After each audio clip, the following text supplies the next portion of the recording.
Bonsoir Jennifer. Bonsoir Franck. Mesdames et messieurs, téléspectateurs de Côte d'Ivoire et du monde entier, bonsoir Israël et bienvenue à votre émission Devine qui vient dîner. Après 4 ans de rupture, nous reprenons avec une équipe encore plus dynamique, avec de nouvelles idées, avec de nouvelles rubriques et surtout avec le sourire ravageur de Jenny. Bonsoir chers téléspectateurs, très heureuse également de vous retrouver dans le cadre de votre émission préférée et tant demandée par les téléspectateurs. Alors, devine qui vient dîner, Franck. Lorsqu'on le recevait pour la première fois, il paraissait avant-gardiste parce qu'il était venu avec des idées particulières. On se demandait si son entreprise allait prospérer. Il est donc déjà passé sur le plateau de Devine qui vient dîner? Il est déjà passé et donc c'est lui qu'on a trouvé parce qu'entre-temps, son actualité a changé. Il a eu raison de s'investir. Il a eu raison de croire en ses rêves, il a eu raison de tout plaquer pour se consacrer à un domaine bien précis. Très très bien. Devine qui vient dîner alors. Devine qui vient dîner. On attend de voir, mais je pense qu'il est dans la notation. Je ne sais pas s'il est professeur, enseignant. On va dire tu sais quelque chose? On va dire notation financière. Très bien, je vois qui c'est. On va dire notation financière. Tu sais, c'est à la mode actuellement, c'est à la page parce que... Ouais. La Côte d'Ivoire est en plein sur tous les marchés. Très bien. Donc là, c'est bon, là, tout est clair dans mon esprit. Logiquement. Je peux Je peux dire le nom? Je pense. Le nom? Le prénom ou le nom? On va dire le prénom. On va dire le prénom? Ouais. Stan. Stan. Ah, je peux le dire fort alors, Stan. Mais si Stan Zézé va, alors. Si Stan va avec Zézé, ok, appelons donc Zézé Stanislas. Bonsoir. Bonsoir, soyez le bienvenu. Bonsoir. Bonsoir, monsieur Stanislas Zézé. Bonsoir, monsieur. Comment allez-vous? Ça va bien, et chez vous? Très bien, écoutez, content d'être là. Content d'être là, 5 ans après, pour faire le bilan. En tout cas.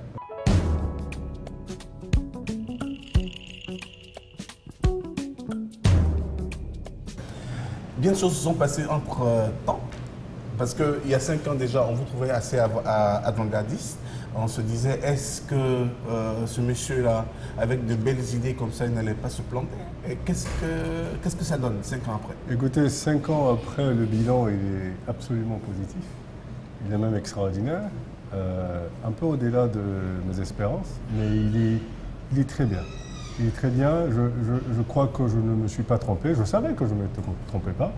Mais ce qui est important, le plus important, c'est que tout le monde a réalisé aujourd'hui que c'était une initiative qui était nécessaire pour le marché financier de la Côte d'Ivoire, de l'UEMOA et même de l'Afrique.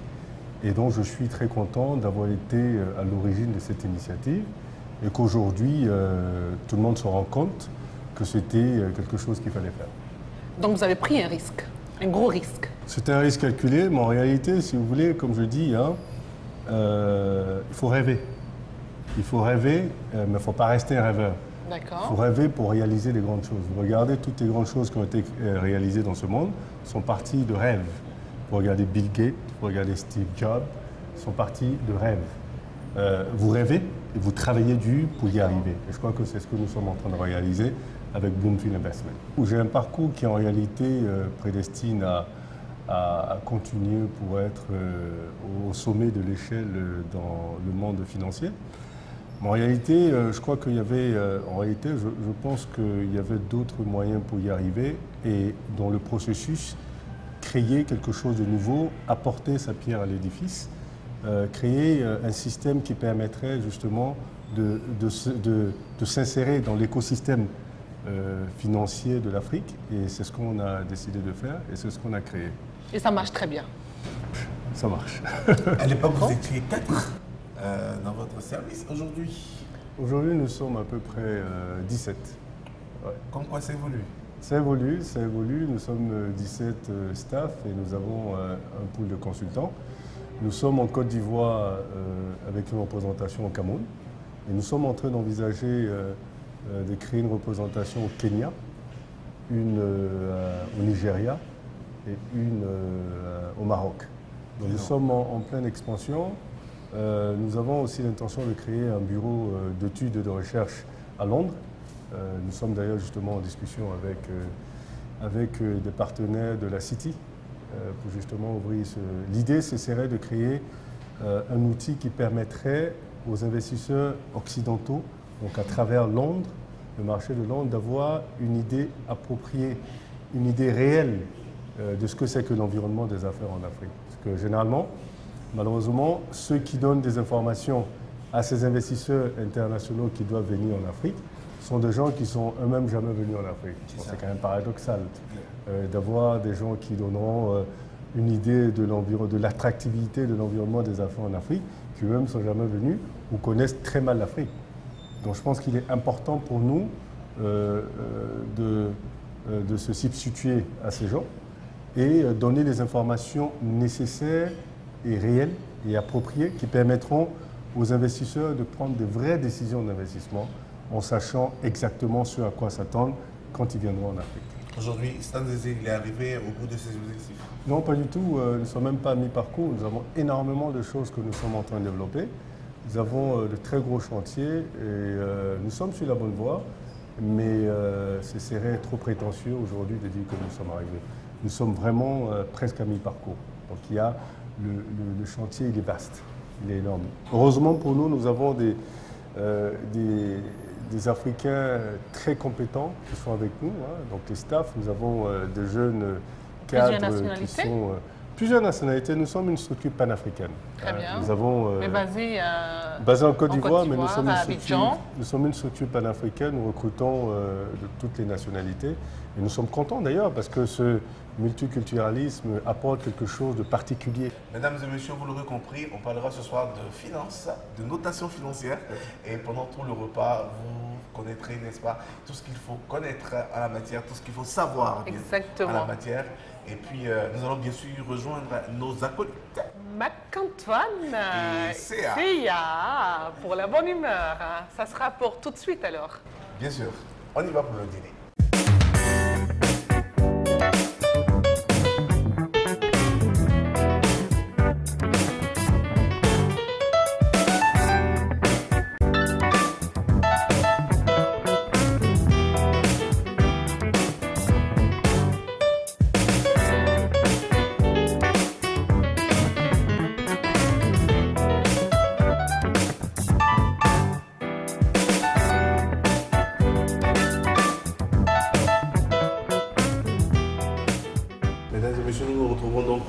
Seconde partie de l'émission et nous retrouvons nos compagnons de toujours, Marc-Antoine et Céa. Nous avons un invité de qualité, nous avons donc demandé à Céa de veiller à ce que les choses se passent très bien pour ce dîner. Céa est allée en cuisine. Évidemment. On peut avoir des nouvelles? Oh, les nouvelles sont très bonnes, les nouvelles vont être tout à l'heure donné par un excellent cuisinier, le chef de ce grand restaurant que nous allons recevoir ensemble pour dîner dans la paix et bien sûr et prendre un peu de poids.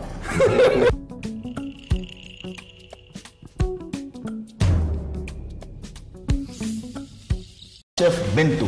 D'accord, qu'on reçoit? On reçoit. Bonsoir chef. Bonsoir chef. Bienvenue. Merci beaucoup. Merci. Je me présente, Alphonse Bento, chef de cuisine du restaurant Solar. D'accord. On aura quoi au menu ce soir? Vous aurez tout à l'heure comme un menu de dégustation. En entrée, vous aurez tartare d'avocat, pain de crevisses aux herbes, vinaigrette de tapenade. Comme plat, vous aurez grenadin de bœuf gratiné à la mozzarella, sauce à l'ancienne. Comme garniture, brochette d'aloco et fagot d'haricots verts.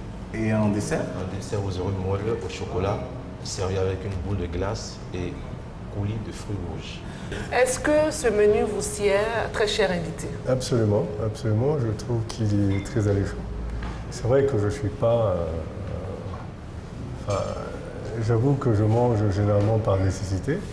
Mais je trouve ce menu très attractif, en effet. Très bien. Que ça permet. Moi, je reste persuadée que vous allez aimer parce que Céa était à côté du chef et je sais qu'il a aidé à apporter les ingrédients qu'il faut. Oui, le marché du chef. Mais ce que je veux dire à mon chef, c'est qu'il a en présence de lui la grande notation. Une personnalité qui note, qui est dans la notation. Alors tu seras noté. Tu seras noté aussi. Voilà, on sera noté tout à l'heure aujourd'hui. On notera. Très bien, Franck. Merci, vous pouvez servir. Ok, bonne. D'accord. Merci beaucoup. Donc nous allons entrer donc, de plein pied dans l'émission. Marc-Antoine, va nous donner dans un instant... On l'a envoyé fouiner. Bien sûr, bien sûr. On va dire, on l'a envoyé fouiner, mais pas en cuisine. Hein. Non, il est même allé aux États-Unis. On l'envoie même aux États-Unis pour retracer le parcours sortir le CV de notre invité. Oui, les petits métiers, tout ce qu'il a fait. Exactement, parce que quand on reçoit nos invités, on a besoin de savoir tout ce qui s'est passé avant, qu'il ne soit grand cadre, n'est-ce pas, Marc-Antoine? Je dis merci à M. Stan d'être là avec nous. Stan Zézé, il est diplômé de l'Institut des sciences politiques et économiques de Michigan, aux États-Unis. Okay? Ensuite, il est diplômé de l'école d'administration de l'University of Michigan, où il a obtenu un MPA, s'entend un Master of Public Administration, avec spécialisation en gestion des risques financiers et planification stratégique en développement économique. Il a aussi étudié le droit des affaires en France. Il a une riche expérience en gestion des risques qu'il a acquise dans des instituts tels que la Banque mondiale, à Washington, en qualité de directeur projet. Ensuite, il a travaillé à la National Bank of Detroit. Ensuite, à la BAD comme senior analyste crédit, directeur régional risque crédit Afrique de l'Ouest et Afrique centrale pour un grand groupe pétrolier que je ne sais pas le nom ici pour des besoins de publicité. Exactement. Et c'est après tout ceci qu'il a décidé de lever ses propres ailes et de créer en 2007, si je ne me trompe pas, Bloomfield Financial, qui est aujourd'hui Bloomfield Investissement. D'accord. Le bête long, c'est ce que M. Stanislas... Excusez-moi, je peux prendre crédit maintenant. Non, à la fin de l'émission. À la fin de l'émission. D'accord. Oui. Comme on parle de finances là. À la fin de l'émission. Après le dîner, après le dîner. D'accord. Affaire à suivre donc. C'est bon, il y a quelque chose à ajouter au CV? On a oublié, mais il y a des choses qu'on n'a pas... On a Non, je crois que pour les besoins de ce l'émission. dîner et de l'émission, je crois que c'est un résumé qui reflète la réalité. D'accord. Nous allons rentrer donc dans le vif du sujet. On parle de notation financière. C'est vrai que c'est une notion qui existe depuis plus de 100 ans, mais c'est maintenant que cette notion-là nous est rapportée ici en Côte d'Ivoire. C'est quoi la notation financière? Écoutez, la notation financière, c'est un mécanisme extraordinaire d'ailleurs, hein, qui permet de réduire la symétrie d'information entre les investisseurs et donc entre les pourvoyeurs de capitaux et les demandeurs de capitaux. C'est un outil qui permet à... L'agent de notation financière a pour rôle de mettre ce qu'on appelle une opinion sur la qualité de crédit d'un emprunteur. Donc, établir sa capacité et sa volonté à faire face aux obligations financières, donc à court, moyen et long terme. En sachant que dans notre jargon, ce qu'on appelle le court terme, c'est toutes les obligations financières à moins d'un an. Et le moyen et long terme sont les obligations financières au-delà d'un an. Donc en réalité, c'est un outil extraordinaire qui permet aux décideurs, donc aux investisseurs, de prendre, si vous voulez, d'investir dans telle ou telle opération parce qu'elle est profitable, parce qu'elle est moins risquée et parce qu'ils ont une capacité, ça leur donne la capacité d'avoir une visibilité. D'accord. Voilà. Pour rebondir, quels sont les critères sur lesquels on se base, n'est-ce pas, pour faire la notation financière, soit d'un pays, soit d'une ville, soit d'une entreprise? Écoutez, il y a des critères qui diffèrent. Hein. Il y a deux catégories de critères. Les critères qualitatifs, les critères quantitatifs. Prenez une entreprise par exemple, on va dire tous les critères qualitatifs seront des critères comme le background des investisseurs, des dirigeants, par exemple, l'environnement dans lequel opère la structure. Pour tout ce qui est qualitatif, c'est tout ce qui est chiffre. Hein. Nous allons regarder les états financiers de la structure pour déceler sa solidité financière. Donc il y a certains ratios qui sont identifiés et calculés qui vont permettre de déterminer la capacité de ces structures-là à avoir suffisamment, à générer du cash flow pour faire face aux obligations financières. D'accord. Et les étapes, les différentes étapes de ce processus-là, c'est quoi? Écoutez, c'est un processus qui est très simple. Hein. Après la signature du contrat, vous avez la collecte d'informations, donc des informations qualitatives et quantitatives qui vont permettre aux analystes de faire leur travail. Après une première analyse, vous avez les entretiens. C'est une étape fondamentale, hein, étape qui permet justement aux analystes de confronter les dirigeants de l'entreprise notée ou du pays noté vis-à-vis des informations déjà reçues. Ensuite, il y a un regroupement de toutes ces informations dans une grosse note de synthèse et de la note de synthèse, nous sortons un rapport provisoire. Donc, le rapport provisoire est envoyé à l'entité notée pour commentaire. Une fois que nous recevons le commentaire, cette note est finalisée. Donc le rapport est finalisé par les analystes. Et les analystes proposent rapport final, une note et des perspectives au comité de notation qui décide de la note et des perspectives. Donc c'est un processus qui prend à peu près 2 mois. La première année, il peut être un peu plus long parce qu'il y a des ajustements à faire. Les entités notées, généralement, quand elles ne sont pas habituées au processus, traînent un peu des pas pour donner des informations. Certaines informations qu'elles considèrent être confidentielles. Et il y a toujours le débat de comment ces informations seront traitées, par exemple. D'accord. Les notes, on nous avait dit que les notes partaient de 3A à C, c'est ça? Non, les notes partent, on va partir du plus bas, de D, défaut avéré, à 3A, risque extrêmement faible. D'accord. Voilà. Donc vous avez 2 catégories. Vous avez la catégorie des risques, vous avez la catégorie d'investissement et la catégorie spéculative. Donc la catégorie d'investissement, c'est la catégorie dont le risque est considéré de modéré à extrêmement faible. Et la catégorie spéculative, c'est de défaut avéré à risque assez élevé. Donc vous avez ces 2 catégories-là. Majoritairement, les investisseurs prudents investissent plutôt dans la catégorie d'investissement. Et ceux qui veulent prendre plus de risques vont investir dans la catégorie spéculative. Parce que sachez que l'argent coûte en fonction de votre qualité de crédit. Donc plus le risque est élevé, plus le retour sur investissement est élevé. Donc moins le risque est élevé, moins le retour sur investissement est élevé. D'accord. Avant donc de vous laisser cuisiner par tous mes amis ici, c'est quoi la notation aujourd'hui de la Côte d'Ivoire? La notation de la Côte d'Ivoire, c'est... Avant de répondre, je vous souhaite un bon appétit. Merci. Merci. J'ai dit veille au gré. Bon appétit, Pierre. La Côte d'Ivoire vient d'être notée à l'international. Donc elle a été notée par 2 agences, Moody's et Fitch. Donc la note de Moody's est B1 avec une perspective positive. Et la note de Fitch est de B. Il me semble que la perspective est également positive ou stable. Ce que ça veut dire, c'est une note spéculative, c'est clair. Mais en même temps, il faut comprendre que la Côte d'Ivoire sort de crise. Donc avoir une note spéculative mais avec une perspective positive veut dire en réalité que la Côte d'Ivoire est sur la bonne voie. Donc cette perspective positive, à la prochaine évaluation, pourrait éventuellement, si la perspective est positive sur toute la période de validité de la note qui est de 1 an, il est très probable qu'à la prochaine évaluation, la Côte d'Ivoire gagnera certainement un cran ou 2. Vous avez participé pour que la Côte d'Ivoire soit à ce stade? Écoutez, nous avons participé en amont. Nous avons coaché la Côte d'Ivoire pour lui permettre d'être prête à accueillir ces agents de notation financière pour le processus, vu que c'était la première fois. Ça a duré combien de temps?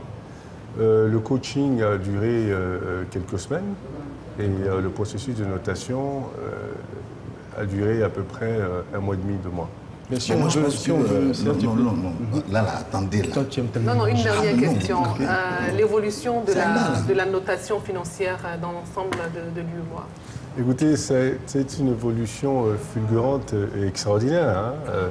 Nous avons commencé, je crois que tout le monde est peut-être d'accord sur ce point, c'est Bloomfield qui a introduit la notation financière dans l'UEMOA. Moi, je n'avais pas l'info. Ouais. D'accord, maintenant vous l'avez l'info. Donc c'est confirmé alors? C'est confirmé. Nous sommes la première agence de notation financière francophone en Afrique, sachant qu'en Afrique, vous avez 4 agences. La contribution de Bloomfield Investment Corporation à la notation financière dans l'UEMOA est avérée. Nous avons participé aux discussions qui ont permis justement de mettre en place un système, une réglementation introduisant la notation financière obligatoire dans l'UEMOA, ce qui est une première. C'est extraordinaire en ce sens que 2 ans après, nous avons un marché qui dit que les emprunteurs vont être jugés sur leur qualité de crédit et donc et non sur... Qualité de crédit. Oui, la qualité de crédit, c'est la capacité, la volonté d'un emprunteur à faire face aux obligations financières. Donc c'est de façon matérielle, quel est l'impact aujourd'hui de la notation financière dans l'UEMOA? L'impact, il est très clair. Vous savez, vous avez dans notre portefeuille des structures qui, en 4-5 ans de notation financière, ont réduit leur coût d'emprunt de 300, 400, voire 500 points de base, c'est-à-dire 5%, de 2% à 5%. Donc vous avez des entreprises qui empruntaient à 12% quand elles ont commencé à être notées. Aujourd'hui, elles empruntent à 7% et ainsi de suite. Donc ça montre bien que l'impact de la notation financière a permis à ces entreprises-là de convaincre les pourvoyeurs de capitaux les banques, les investisseurs, à leur faire confiance et investir. Donc, la qualité du crédit, comme je disais, va déterminer le coût auquel vous empruntez. Donc, plus vous êtes crédit, moins cher l'argent coûte, parce que l'objectif, ou la crainte du moins de l'investisseur, c'est de rentrer dans ces fonds. S'il a cette certitude-là de rentrer dans ces fonds, évidemment, il sera un peu plus souple sur les conditions. Et quand vous êtes noté et que vous avez une bonne note, vous avez, si vous voulez, une marge de manœuvre dans les discussions sur le coût de l'argent que vous empruntez. Et vous attirez les investisseurs quand vous êtes noté. Puisque vous attirez plusieurs investisseurs, vous les mettez en compétition. Vous voyez ce que je veux dire? Donc, mieux vous êtes noté, plus d'investisseurs vont vous approcher, vont vouloir investir. Donc, évidemment, vous les mettez en compétition. Le plus offrant sera celui qui vous certainement proposera les meilleures conditions commerciales. La notation des États africains en monnaie locale, pourquoi? En fait, en réalité, la note que je vous ai donnée tout à l'heure pour la Côte d'Ivoire, c'est une note qui a été déterminée en dollars. D'accord. Une note déterminée en dollars permet de mettre la Côte d'Ivoire dans une sorte de compétition globale. Ça lui permet de vendre des obligations sur le marché international, et ces obligations seront achetées par des Chinois, des Américains, des Français, des Australiens. L'idée, c'est d'avoir une monnaie commune. Dans cette monnaie commune, c'est le dollar. Donc, ils vont acheter en dollars, et le remboursement doit se faire en dollars. Sauf que nous sommes généralement des pays qui ont des faibles réserves de devises. Donc, forcément, ça a un impact sur la note dans la mesure où, quand vous empruntez en dollars, on évalue votre capacité à rembourser, mais à rembourser en dollars. Ce qui est différent quand vous utilisez une notation en monnaie locale. La notation en monnaie locale n'a pas de règles telles que la limitation de transfert des devises, la réserve des devises et éventuellement un risque de taux de change. Et là, vous êtes dans une situation où votre note est déterminée dans votre monnaie d'opération. Donc forcément, elle met plus en valeur votre réelle capacité de faire face à vos obligations financières. Parce que vous pouvez être riche en CFA et très pauvre en dollars. Et donc sur le plan international, forcément, ça aura un impact négatif. Tandis que si vous empruntez par exemple sur le marché local, ce qui est le cas d'ailleurs pour la majorité des pays, les pays africains empruntent plus localement et régionalement qu'ils empruntent internationalement. Donc il me paraît tout à fait logique et tout à fait raisonnable d'avoir une monnaie en monnaie locale, une notation en monnaie locale pour permettre justement aux investisseurs locaux et régionaux de mieux apprécier la qualité des crédits des pays à court, moyen et long terme et d'avoir une vraie visibilité sur ces pays-là. Nous avons des marchés qui sont assez profonds d'ailleurs, mais l'idée à un moment donné, quand vous voyez une certaine stagnation sur les obligations émises par les États, c'est parce que les investisseurs ont du mal à avoir une vraie visibilité sur la qualité des crédits de ces pays-là. Je veux comprendre quelque chose à ce propos. Généralement, en matière d'audit social, c'est généralement l'entreprise, les dirigeants qui demandent l'audit. En matière de notation financière, qui est à l'origine de la saisine de l'agent de notation? C'est le pays en question de l'entreprise ou bien c'est quelque chose d'obligatoire? Écoutez, ça va dépendre. Vous avez 3 types de notation. Vous avez la notation sollicitée, la notation obligatoire et la notation non sollicitée. D'accord. La notation sollicitée, c'est quand l'entité notée approche une agence de notation financière et demande que cet agence établisse sa qualité de crédit. La notation obligatoire, c'est quand c'est dans le cadre d'une réglementation, telle que c'est le cas dans l'UEMOA. La réglementation dans l'UEMOA dit, par exemple, quand vous êtes coté à la bourse, vous devez être noté. Quand vous émettez une obligation, vous devez être noté. Quand vous voulez être un garant sur le marché financier de l'UEMOA, vous devez être noté. Donc quand vous êtes dans ce cas de figure, évidemment, ça devient obligatoire. Et la troisième notation, c'est la notation non sollicitée, où l'agent de notation financière prendra des informations publiques et va donner une opinion sur l'entité, sur une entité donnée. Sauf que nous sommes dans un environnement où on a un sérieux problème de disponibilité d'informations qui sont à jour et des fois de fiabilité d'informations. Donc, dans un environnement comme le nôtre, il est difficile de prendre le risque d'émettre une opinion non sollicitée. Mais comment on apprécie la crédibilité d'une note? Comment on apprécie la crédibilité d'une note? Est-ce que ce n'est pas quelque chose qui est factice, quelque chose qui est subjectif? Comment est-ce qu'on peut définir s'il répond exactement à la réalité du terrain? Déjà, parce que c'est vous qui décidez. Hein, voilà, déjà, je peux vous rassurer que... Déjà, je peux vous rassurer que la notation existe depuis plus de 100 ans. Donc, si elle existe toujours, c'est qu'elle fait certainement quelque chose de bien. C'est la première chose. La deuxième chose, aujourd'hui, vous devez comprendre que la notation financière est devenue le guide par excellence des investisseurs. Vous pouvez le constater d'ailleurs vous-même quand il y a eu la crise des subprimes, quand il y a eu la crise de la dette en Europe. Et la notation financière, c'est quelque chose dans lequel on ne peut pas tricher. Si vous voulez établir la qualité de crédit de quelqu'un, vous ne pouvez pas tricher. Si vous dites qu'une personne est 3A, dont le risque de défaut est extrêmement faible ou inexistant, mais si ce n'est pas sa vraie valeur, sa vraie qualité de crédit intrinsèque, sur le marché, cette entité va se comporter dans sa vraie valeur intrinsèque qui est peut-être C. Donc elle fera défaut. Quand ça arrivera, on se demandera, quand ça arrivera 2 fois, on se demandera si l'opinion que vous avez donnée est crédible. Donc il est difficile de tricher. Ça, c'est la première chose. La deuxième chose, c'est le marché qui va déterminer si vous êtes une entité crédible ou pas. Si vous prenez le portefeuille de Bloomfield, par exemple, je peux vous dire, ça fait 7 ans que nous faisons la notation financière. Aucune entité notée en note d'investissement n'a fait défaut. Donc ça montre bien la consistance de cette opinion-là. Ça, c'est très important.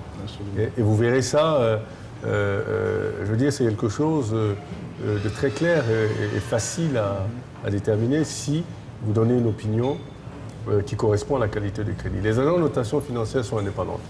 Ça, c'est quelque chose que vous devez comprendre. Indépendantes des entités qu'elles notent, indépendantes de leur conseil d'administration. Il y a une gouvernance d'entreprise en interne qui crée une distinction ou qui établit une séparation de pouvoir entre le comité de notation qui prend la décision et qui n'a aucun contact avec le client et le groupe des analystes qui font l'analyse, qui proposent la note, qui sont eux en contact avec le client, mais qui ne prennent pas de décision sur la notation financière. Quelle est la réaction des banques vis-à-vis de la notation financière en Côte d'Ivoire? Est-ce que se passe bien? Ils ont encore beaucoup d'appréhension? Comment ça se... Au début, ils avaient beaucoup d'appréhension, mais je ne crois pas qu'ils aient eu... Cette appréhension était basée sur la notation financière elle-même. D'accord. Bon, pour certains, il y avait une incompréhension. Évidemment, ils ne savaient pas vraiment ce que c'était, parce que tous les banquiers ne savent pas nécessairement ce que c'est que la notation financière, du moins en profondeur. Mais c'est surtout qu'ils se demandaient quelle était la crédibilité des notes, et ce qui est une préoccupation tout à fait légitime. Je crois qu'après toutes ces années, ils ont bien vu, ces banques ont bien vu la crédibilité des notes qui sont émises, et ont commencé justement à considérer ces notes-là. Et je vous ai dit que beaucoup de nos clients ont réduit leur taux d'emprunt de façon significative. Donc aujourd'hui, les banques le prennent en considération. Et les banques sont obligées même de le prendre en considération dans leur propre réglementation. Dans BAL 2, BAL 2 oblige les banques à prendre en considération les opinions des agents de notation financière pour le risque de contrepartie. C'est vrai que nos banques ne sont pas encore entrées dans BAL 2, mais elles rentreront bientôt. Et comment on les qualifie alors? Elles sont dans BAL 1. Ah, BAL 1. Ouais, pendant que les autres banques, malheureusement internationales, ou heureusement d'ailleurs pour elles, sont en train de rentrer dans BAL 4 maintenant. Parce qu'ils ont déjà dépassé BAL 3, on est en train de parler de BAL 4 maintenant. Donc nous avons accusé énormément de retard et il me semble que des dispositions sont prises par la Banque centrale de l'UEMOA pour que les banques justement de l'UEMOA rentrent dans BAL 2, ce qui est vraiment nécessaire, ce qui va renforcer d'ailleurs la capacité des banques à pouvoir maîtriser le risque de contrepartie. D'accord. La dernière question, c'est... Parlons de l'UEMOA. Quel a été réellement l'impact de la notation financière depuis ces 5 dernières années dans l'UEMOA? Écoutez, comme je disais tout à l'heure, l'impact a été réel, même en termes de, si vous voulez, d'attractivité de notre marché. Nous avions un marché qui, avant, était un marché qui coûtait très cher, parce que l'émission d'obligations devait être garantie à 100% à première demande. Ce que ça veut dire, je vous donne un exemple très simple, si vous voulez emprunter 30 milliards sur 10 ans, les 30 milliards sur 10 ans, le taux de coupon plus la garantie vous coûterait à peu près 10 milliards. Donc, la garantie seulement vous coûterait 6,5 milliards sur 10 ans. Il est difficile de comprendre qu'avec 30 milliards, on pourrait faire un investissement qui permettrait, sur cette période-là, d'avoir un bénéfice nettement supérieur à 10 milliards pour pouvoir rembourser, payer la garantie et avoir un retour sur investissement. C'est quasiment impossible. Donc aujourd'hui, vous avez l'introduction de la notation financière qui réduit de façon significative ce coût-là. Quand vous êtes noté, que vous avez une note d'investissement, vous empruntez, vous émettez des obligations sans garantie. Donc vous économisez déjà les 6,5 milliards. Donc vous retrouvez seulement à payer le coût de l'argent, donc le coupon. Si vous avez une note d'investissement, le coût de la notation financière qui est nettement inférieur aux 6,5 milliards, qui est même inférieur aux 500 milliards, à 500 millions sur 10 ans. Donc voilà, en un mot, quelque chose de très important en termes d'impact réel. Nous avons un marché qui devient beaucoup plus attractif pour les émetteurs, pour les emprunteurs, parce que ça coûte moins cher d'emprunter sur le marché de l'UEMOA avec une maturité plus grande. Donc on emprunte, les banques, malheureusement dans notre environnement, ont des maturités plus courtes, généralement des maturités à moyen terme, et le marché financier offre des maturités beaucoup plus longues, 10 ans, voire même plus, parce qu'il n'y a pas de limite établie par le régulateur. D'accord. Je pense qu'on a fait le tour de la question. On va passer au père de résistance. Vous me permettrez de revenir sur un détail qui m'est cher à cœur. Qu'est-ce qui prouve l'objectivité des agences de notation? Parce que vous pouvez être influencé par un gouvernement, vous pouvez être influencé par des gros groupes qui peuvent, à coup de milliards, vous faire changer d'opinion et vous donner 3 ans. Qu'est-ce qui prouve véritablement, qu'est-ce qui aujourd'hui garantit votre transparence? Écoutez, comme je vous ai expliqué, l'indépendance des agents de notation financière, qui, même si elles veulent être influencées, elles ne pourront pas le faire, parce que le capital le plus important des agents de notation financière, c'est sa crédibilité. Je vous donne un exemple très simple. Vous êtes Franck. Moi, j'annonce qu'en tant qu'agent de notation financière, Franck court plus vite que Usain Bolt. Je peux justifier sur papier, j'obtiens les sponsors nécessaires. Ce qui est vrai d'ailleurs. D'accord, on vous met sur le terrain et on se rend compte que Usain Bolt vous laisse loin derrière. Le premier jour, enfin la première fois, on dira peut-être que Franck était malade. Si ça arrive 2 fois, si ça arrive 3 fois, on dira Bloomfield Investment n'est pas crédible.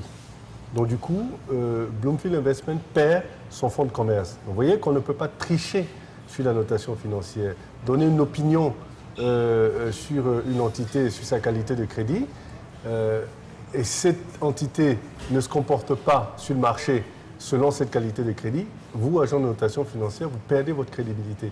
Donc, les agents de notation financière ont intérêt à se rassurer qu'elles sont influencées par personne pour pouvoir justement sortir une opinion qui correspond à la réalité, du moins à leur réalité, qui est basée sur des éléments concrets, qualitatifs et quantitatifs qui permettent d'établir cette qualité de crédit-là. Et ça, c'est fondamental.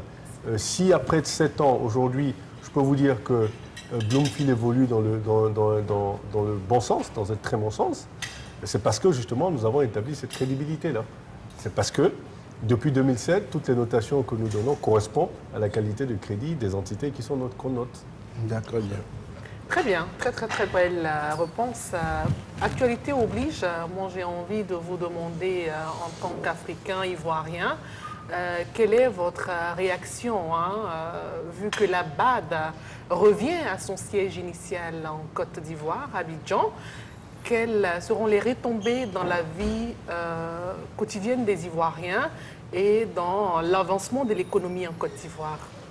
Écoutez, le retour de la BAD est une chose extraordinaire. C'est-à-dire que même déjà en capital confiance, le simple fait qu'une institution comme la BAD revienne en Côte d'Ivoire, ça montre bien que la Côte d'Ivoire a tout, si vous voulez, tous les ingrédients nécessaires pour pouvoir recevoir une telle institution de qualité. Donc déjà en termes de qualité et confiance, ça permet aux investisseurs de rassurer les investisseurs, de rassurer les partenaires de la Côte d'Ivoire, que la Côte d'Ivoire est désormais définitivement sortie de la crise et la Côte d'Ivoire retrouve sa place de choix dans l'échiquier des nations. C'est ça pour moi. La deuxième chose, il y a des retombées économiques très importantes. L'arrivée de la BAD va créer des emplois, certainement. va créer aussi, si vous voulez, la BAD va travailler avec plusieurs structures, donc ça va permettre l'émergence de certaines PME dans certains secteurs d'activité, permettre à des PME de se développer, parce que justement, la BAD a de grands besoins, donc va susciter justement de la production. Et ça, c'est très important. La BAD, c'est des milliers, enfin, il me semble, à l'époque, aujourd'hui, je pense que c'est avec les familles, c'est à peu près 4... On a dit 1000, je crois, 1000 personnes qui Oui, arrivent. mais ça, c'est les fonctionnaires, plus les familles. On se retrouve à 3000. Donc, c'est 3000 nouveaux consommateurs avec un certain pouvoir d'achat qui viennent dans l'économie ivoirienne. Donc, forcément, ça a un impact sur la consommation. Et donc, l'impact, il est réel. C'est une garantie de stabilité? Enfin, je ne dirais pas une garantie de stabilité. Ça montre bien qu'on est dans un pays qui est stable, qui est en paix, donc qui attire des institutions comme la BAD.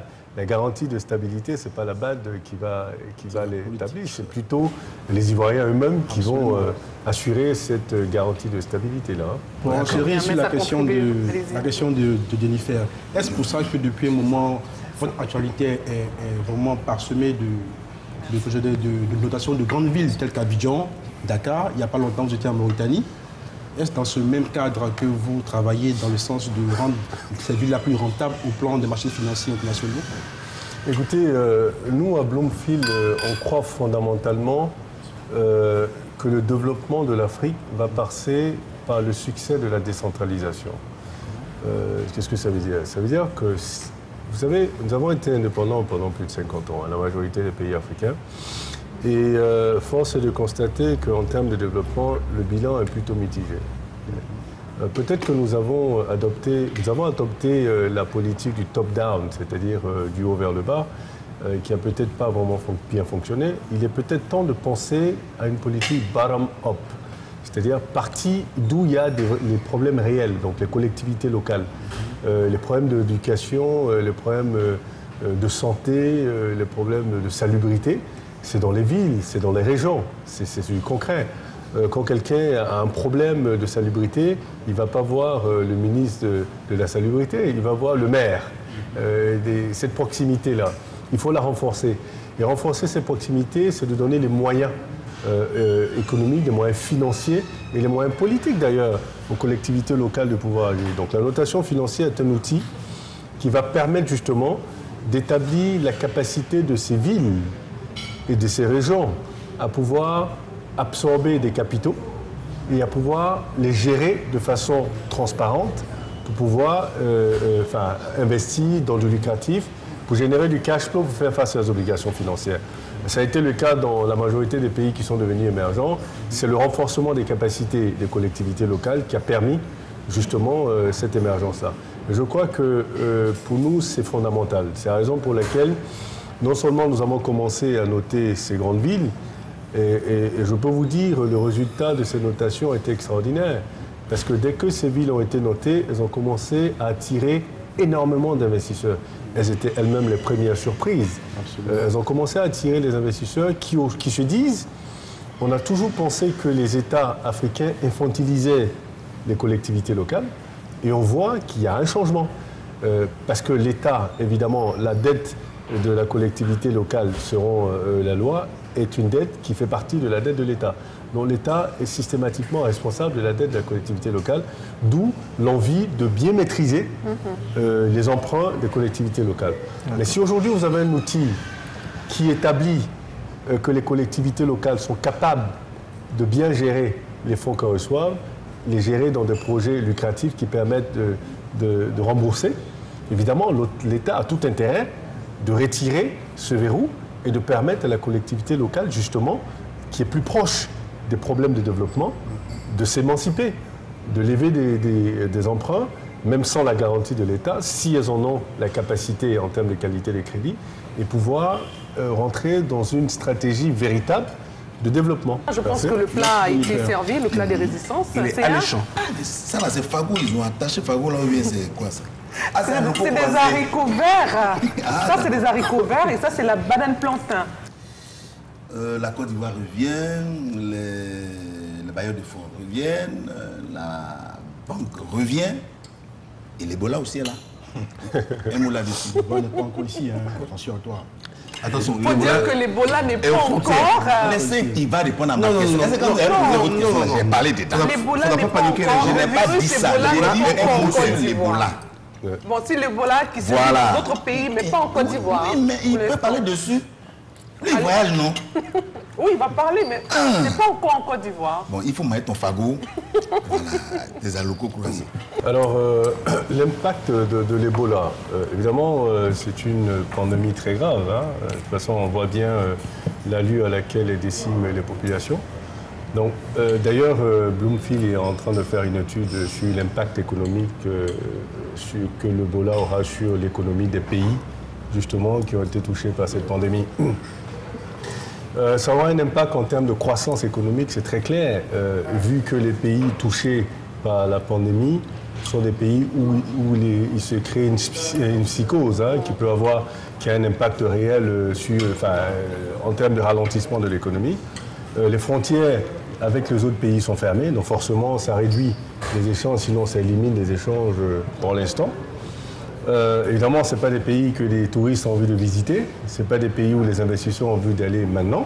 Donc forcément, ça crée une psychose. C'est dommage, mais évidemment, je crois que la façon dont ça a été présenté au monde entier, et puis bon, évidemment, les résultats de cette pandémie montrent bien que les gens se méfient, c'est clair, mais l'impact est réel, Nous voulons, à travers cette étude, nous rassurer de l'exactitude ou du moins de la magnitude de cet impact-là. Mais il y aura un impact qui est sûr sur l'économie de ces pays-là et puis sur, évidemment, l'envie d'y aller.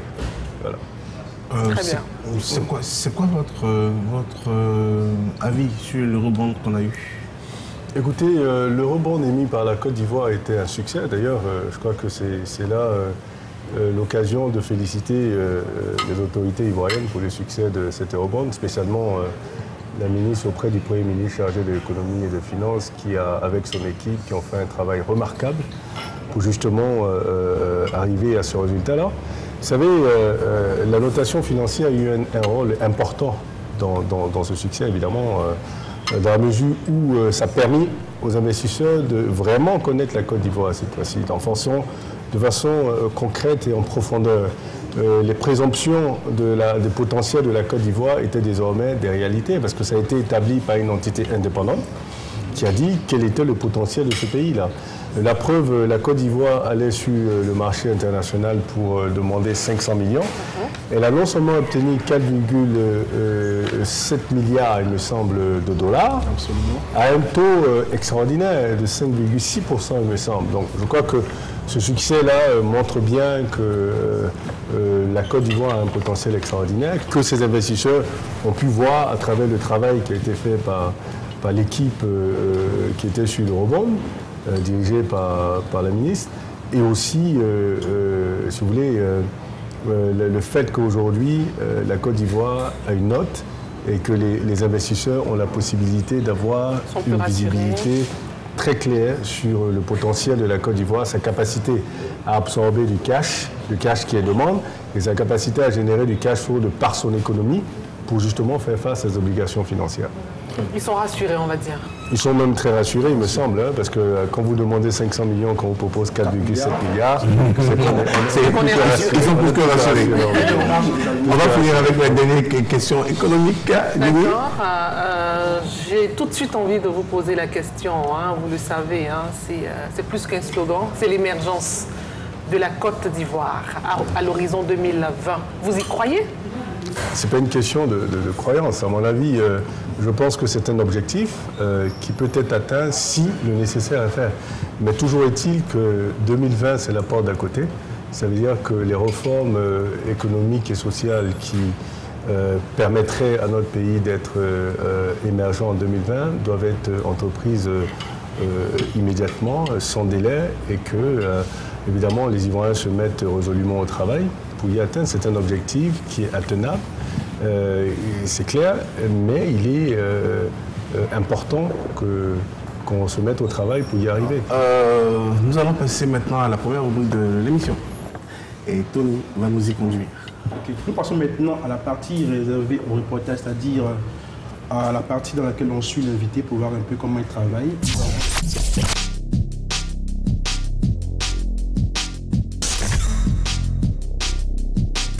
Monsieur Zézé, c'est quelqu'un de très ouvert, très sympathique, mais c'est aussi quelqu'un de très exigeant. Donc, comme je vous l'ai dit, nous, on est dans un environnement où on s'expose. Donc, cette exigence est indispensable, cette exigence est comprise par les staffs, donc par nous en premier, et nous l'inculquons justement à nos analystes. De gros bagages intellectuels, donc après on sait où on va, on partage une vision commune, donc la vision du PDG qui nous pousse, on va dire dans le système anglo-saxon, à travailler, mais travailler en collaboration. Voilà, donc c'est plutôt une bonne collaboration, une collaboration qui fait réfléchir, avancer et qui nous permet d'être performants tous les jours. Ce qui est intéressant chez Bloomfield, c'est qu'on a une capacité à faire bouger le marché financier, à faire bouger l'économie, dans le sens d'une allocation optimale des capitaux. Moi, j'aime bien employer ce mot-là parce que c'est ce qui rend une économie performante. Et là, aujourd'hui, je veux dire, quand on regarde le succès de cette société-là, c'est pas de la magie. Je veux dire, c'est issu d'une réflexion, c'est issu d'une stratégie qui a été menée de long et en large de façon extrêmement brillante. Et c'est une stratégie qui continue d'ailleurs d'être menée. Et je pense que c'est intéressant de travailler de façon proche avec un patron, avec un PDG, qui stratégiquement a une vision qui s'y tient, qui est très bon dans la tenue de ses objectifs, dans la manière dont il accompagne ses équipes, dans la manière dont il porte l'envergure de la société à travers ses interventions médiatiques, à travers le lobbying énorme qu'il fait pour justement faire bouger le marché. On a dans les valeurs de Bloomfield une culture de la performance, on a une culture de l'excellence et on a une culture de ce qu'on appelle chez nous l'initié. L'initié, c'est quoi? C'est la personne qui va justement maîtriser mieux que le marché l'ensemble du marché. Et c'est ça qu'on construit humainement chez Bloomfield, c'est on construit des personnes qui sont capables de faire preuve d'excellence partout où ils se trouvent. Voilà. Et ça, c'est, je pense, la marque de fabrique humaine de Bloomfield. Et c'est en ça qu'on marque nos analystes.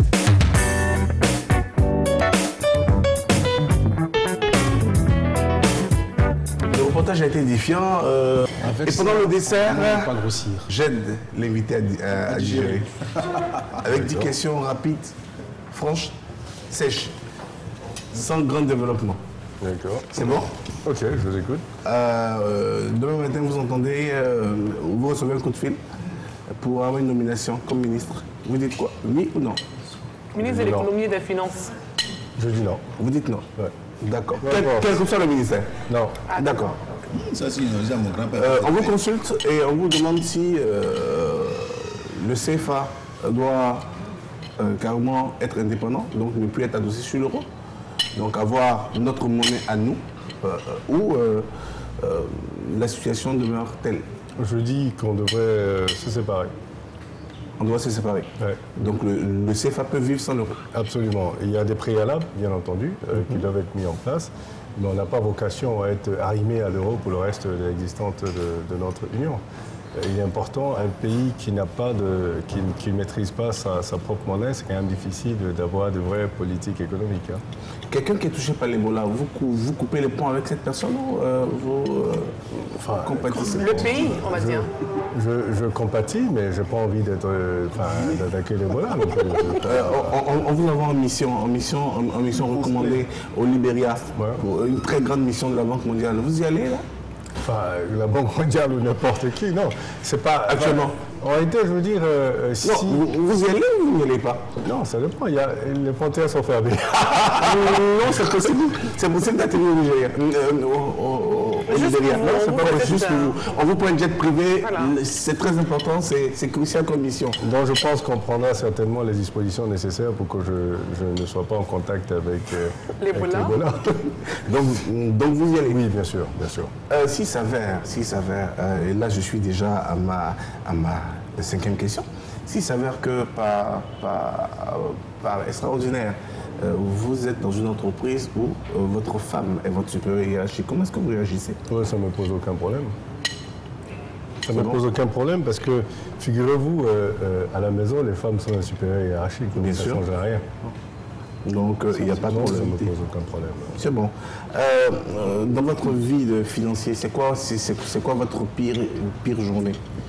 C'est quoi l'événement qui s'est passé qui... Non, la pire journée, c'est de savoir qu'un client a une raison de penser que vous avez divulgué des informations confidentielles, ou il a des raisons de penser que... ou alors il a un problème sur votre crédibilité. Oui, ça, ce serait la pire journée d'un financier. Si la Banque mondiale, là je suis en sixième question, si la Banque mondiale ou une autre grande entreprise de notation financière décidait de vous débaucher pour que vous puissiez diriger l'une des plus grandes institutions donc, de notation du monde, accepteriez-vous de laisser votre entreprise? Non, je ne pense pas, parce que je pense que j'ai créé cette structure pour un objectif précis. Je ne suis pas sûr que j'ai encore atteint cet objectif. Et vous savez, je ne crois pas qu'on soit arrivé où on est supposé être. En réalité, si vous voulez, je ne suis pas dans la notation financière pour des raisons nécessairement lucratives. Je suis plutôt dans la notation financière pour une nécessité de développement. Et ça, c'est très important. Je ne crois pas que je suis encore arrivé. Pour votre information, hier, on m'a fait une proposition d'un super job en Asie que j'ai refusé. Donc, je ne suis pas vraiment à la quête de job. J'adore ce que je fais, j'adore les équipes que j'ai. J'adore l'évolution de ces structures et ce que je suis en train de mettre en place avec mon équipe. J'ai une équipe formidable. Et pour rien au monde, pour aucun job, au moins je peux vous rassurer, je laisserai ça. En tout cas, pas pour l'instant. Je pense que là, on est en train de faire quelque chose de formidable. Des ambitions politiques? Non, pas du tout, je vous ai déjà dit. Ça ne m'intéresse pas. Écoutez, vous savez, quand on parle de politique, c'est pas seulement être à des postes électifs. Tout le monde, toute la société participe au processus politique, chacun à son niveau. Il y a des gens qui sont bons à être à des postes représentatifs, il y a des gens qui sont bons à être dans le développement, dans le privé, mais avec un impact sur le politique. Vous savez, c'est un écosystème de développement, chacun a son rôle. Moi, je crois que je suis bon dans mon rôle, je suis même très bon dans mon rôle, et j'apporte quelque chose de positif à justement cet écosystème. Donc il serait inconcevable que je veuille usurper la place de quelqu'un d'autre pendant que ce n'est pas cette place à laquelle je pense que je suis destiné. Avant-dernière question, c'est quoi la place de Dieu dans votre vie? Extrêmement, vous êtes très occupé. Extrêmement importante, je prie tout le temps. Vous savez, il ne s'agit pas d'aller dans une église pour prier. Je prie quand je suis au volant, je prie quand je suis dans mon bureau, je prie quand je suis dans mon lit. Je prie de façon permanente. Donc pour moi, Dieu a une place primordiale dans mon existence. D'accord. Pour finir, et ça, j'avoue que je n'avais pas prévu cette question, mais Jennifer a insisté. Donc je suis obligé de la satisfaire. Vas-y, pose Franck. C'est plus un exercice même qu'une question. Vas-y. Prenez-nous votre air préféré. Je dois venir. Mais je risque de vous faire fuir, malheureusement. Non, on accepte. Prenez-nous votre air préféré. Non, mais justement, c'est quoi déjà votre chanson préférée? Et puis, parce qu'il est là, il peut exécuter toutes les phrases qu'il faut. Vous savez, malheureusement, je ne parle pas. Au fait, là, il n'y a pas de développement à faire, en fait. Non, il y a un joker à prendre. Parce que mon air préféré, c'est la rumba. Et comme je ne parle pas lingala... Non, allez-y, prenez quelque chose. Faites ce que vous voulez. Attendez, je vais lancer l'invité. Pona Baragasaka, la yéti bana chanson Marabahingi. Moi yéti baba. On a demandé de chanter en lingala. On est venu chanter. Non, mais chante en lingala. On ne va pas insulter. Non, c'est l'invité qui veut chanter. Sinon, si c'est moi, je peux chanter. Non, ça va, c'est Non, très sérieusement, je prendrai un joker parce que ça risque d'être catastrophique. ma femme risque de ne pas me laisser rentrer à la maison ce soir à cause de la honte que j'aurais mis sur la famille. Donc je prends un joker. D'accord. Finalement, il a pris un joker. C'était l'objectif, il faut prendre un joker. C'est fait. Merci à notre invité du jour, monsieur Stanislas Zézé. Il s'est prêté à toutes nos questions, on l'a cuisiné dans tous les sens et je pense qu'à part le joker qu'il a pris en fin d'émission, il s'est vraiment très bien comporté. Merci à Jennifer. Merci Franck. Merci à l'invité. Merci à Céa. Merci à l'invité. Merci à Marc-Antoine. Merci au restaurant Solarino, situé donc à la 7e tranche. Merci pour ce magnifique et cet excellent repas. C'était super. Vraiment, c'était très bon. C'était très bon.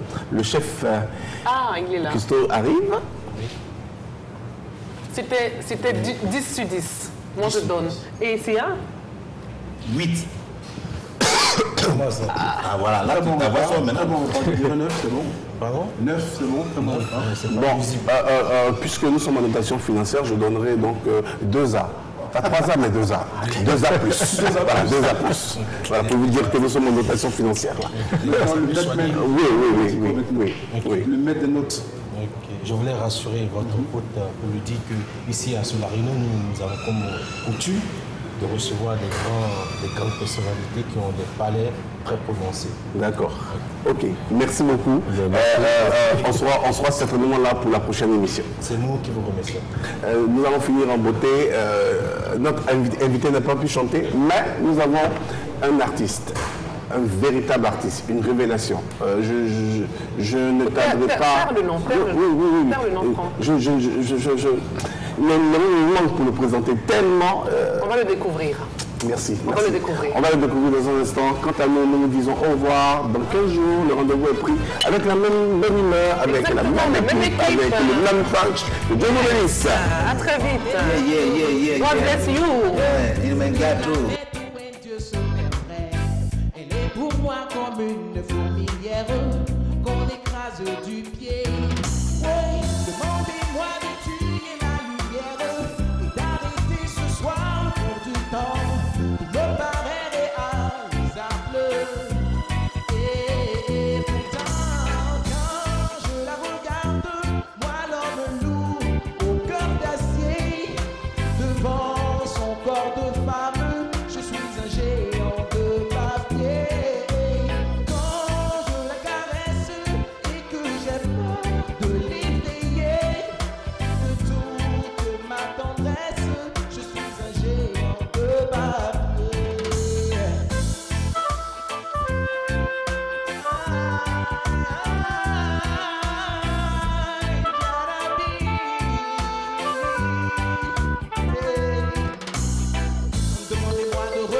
Poussière cette planète, elle est pour moi une fourmilière qu'on écrase de pied.